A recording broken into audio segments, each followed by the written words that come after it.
The first to engage and the last to release.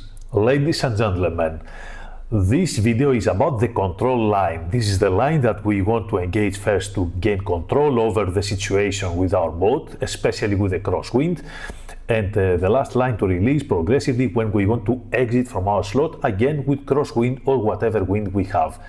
Usually the control line is the windward line, and you're going to see now the use of this line, and to the upcoming videos we're going to have even more examples.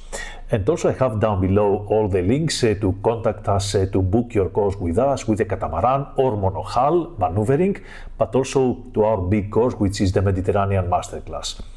Also subscribe, and if you like the video, press the like button, only if you like it, guys. If you don't like it, just watch it without like it and do whatever you like. So hope you enjoy, and let's go to see the video.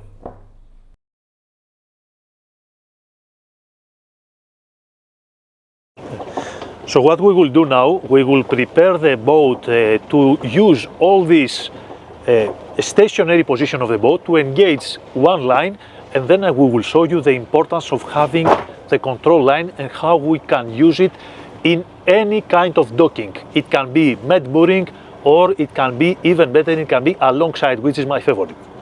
So we prepare the line here for lasso, slip line, so we fix one end over here, as always, and then we take the other end as well, and we fix it also here, so it's already slip line, ready to give it out.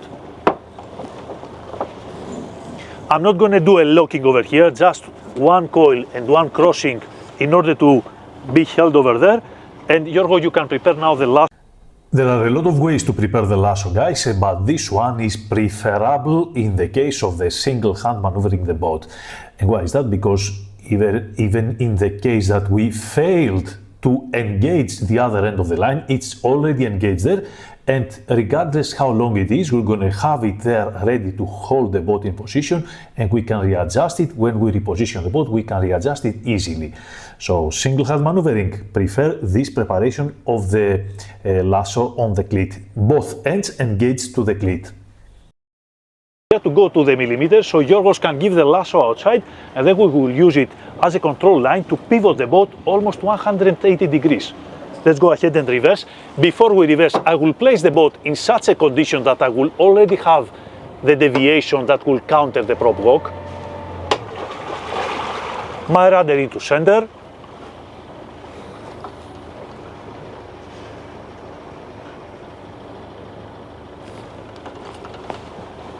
I'm reversing, nice blast to start coming back as soon as possible. Dead slow, and I use my rudder now. Neutral now, because I have already the speed, and if I want to correct it, because the wind is from behind me, I can give more or I can reduce it as much as I like, and I can go to the millimeter. Yorgo, don't get in a rush. Let me go very close. When you're ready, you will tell me so you can shoot it. I reduce even more the speed because I want to go even slower. I'll wait for your signal.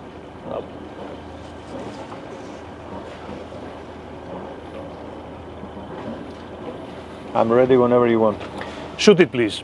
And now the only thing that remains is, without getting too far away, without getting too much speed, I will get all the slack inside. And as you see over here, guys, we had the choice to forward directly to the line, even though that it was a little bit longer, but also if we have the chance, like we had it here, we can go to the line, take the slack to the necessary length, and then forward again the boat to balance it to the proper length.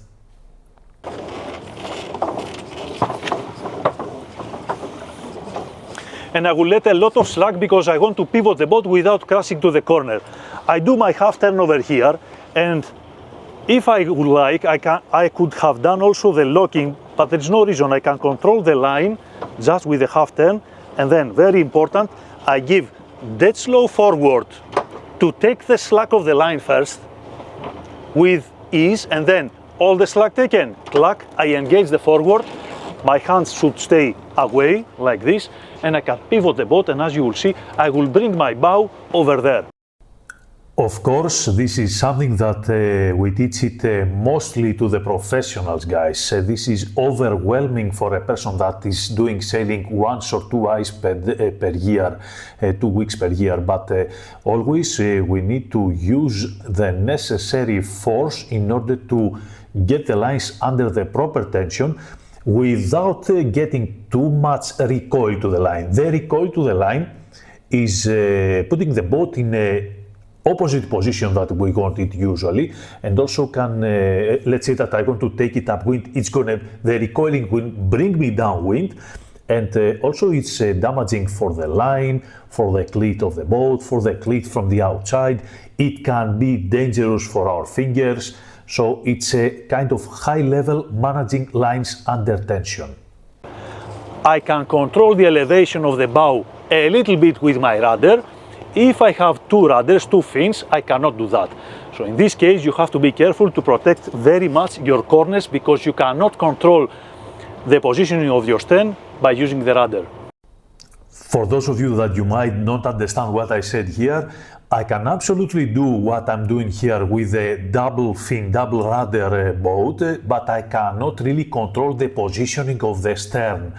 So in this case, the double rudder boat requires different management sometimes, and some things that we can do it with the single rudder, we cannot do it with the double rudder.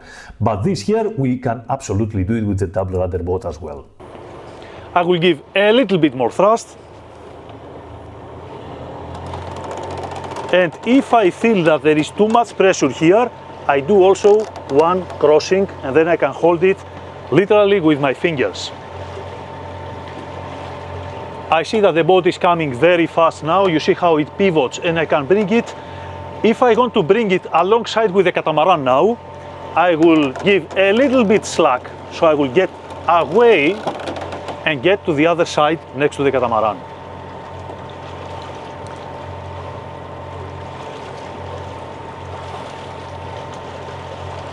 When do we choose to do this? When the wind coming from the side and we want to bring the boat to the wind, right?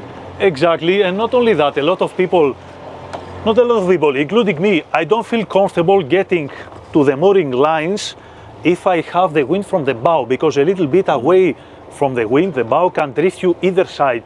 So in this way, you can choose another spot, so you can use a control line to bring your boat with progressive way without having super skills. Our skills now is only to control the line, guys, and I can get to the windward side next to the catamaran, which is the hardest of all maneuvers. And there you go, next to the catamaran in no time, turning almost 180 degrees to use the wind to the stern so we can balance the boat and then reposition it according to our needs. Good job, Captain. Thank you, Giorgio. That was our video, guys. I hope you understand the use of the control line, and we're going to have more examples in the future. And if you want to follow our courses with us here in Greece or wherever you are around the world, you can participate to the catamaran maneuver mastery or the monohull maneuver mastery, but even better, the big adventure that we have, the 2-week trip with the catamaran, the Mediterranean masterclass, catamaran or monohull. So I have the link down below. Whatever you want to ask, contact us. I have the phone number with the WhatsApp down below. You're gonna speak with Penny, my assistant, and see you on board, guys. Have a nice one.